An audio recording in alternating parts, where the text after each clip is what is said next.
আসসালামু আলাইকুম। আগামী ১৩ ফেব্রুয়ারি জাতীয় বিশ্ববিদ্যালয়ের মাস্টার্স ফাইনাল ইয়ারের সমাজবিজ্ঞান বিভাগের দারিদ্র্যের সমাজবিজ্ঞান এই বিষয়টির পরীক্ষা অনুষ্ঠিত হতে যাচ্ছে। আজকের ক্লাসে এই সাবজেক্টের আমরা একদম লাস্ট মিনিটের চূড়ান্ত শর্ট সাজেশন নিয়ে আলোচনা করব। বিগত প্রত্যেকটি পরীক্ষায় আমাদের সাজেশন থেকে শতভাগ প্রশ্ন কমন ছিল। আমরা আশা করছি এই সাবজেক্টের পরীক্ষায়ও আমাদের সাজেশন থেকে তোমরা শতভাগ প্রশ্ন কমন পাবে ইনশাল্লাহ। খ বিভাগের প্রথম প্রশ্ন, মানব উন্নয়ন সূচক বলতে কি বোঝায়? ২ নম্বর প্রশ্ন, মানব উন্নয়ন সূচকের ৪টি বৈশিষ্ট্য লেখো। আচ্ছা, আমরা প্রত্যেকটা প্রশ্ন এভাবে না পড়ে আমরা স্ক্রল করে নিচের দিকে যাই। তোমরা অবশ্যই স্ক্রিনশট দিয়ে অথবা ভিডিওটি পজ করে এই প্রশ্নগুলো খুব ভালোভাবে আয়ত্ত করার চেষ্টা করবে। এখানে সেই সব প্রশ্ন আমরা তুলে ধরেছি যে প্রশ্নগুলো এবারের পরীক্ষার জন্য সবচেয়ে বেশি গুরুত্বপূর্ণ। ঠিক আছে? তো দেখো, এই তো খ বিভাগে আমরা মোট ২১টি প্রশ্ন দিয়েছি। এই ২১টি প্রশ্ন পড়লেই যথেষ্ট।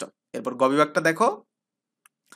তো সেই সাথে আরেকটা কথা বলে নিই যে তোমরা যারা এই সাবজেক্টের পিডিএফ ফাইল সংগ্রহ করে নিতে চাও তারা অবশ্যই স্ক্রিনে দেওয়া হোয়াটসঅ্যাপ নাম্বারে যোগাযোগ করে পিডিএফ ফাইলটা সংগ্রহ করে নিতে পারো। ঠিক আছে? পিডিএফ ফাইল পড়তে একটু সুবিধা হয়। আর পিডিএফ ফাইল সংগ্রহ করার জন্য অবশ্যই তোমাকে সামান্য কিছু পারিশ্রমিক দেওয়া লাগতে পারে। এই যে দেখতে পাচ্ছ মোট ১৯টা প্রশ্ন গ বিভাগে দিয়েছি।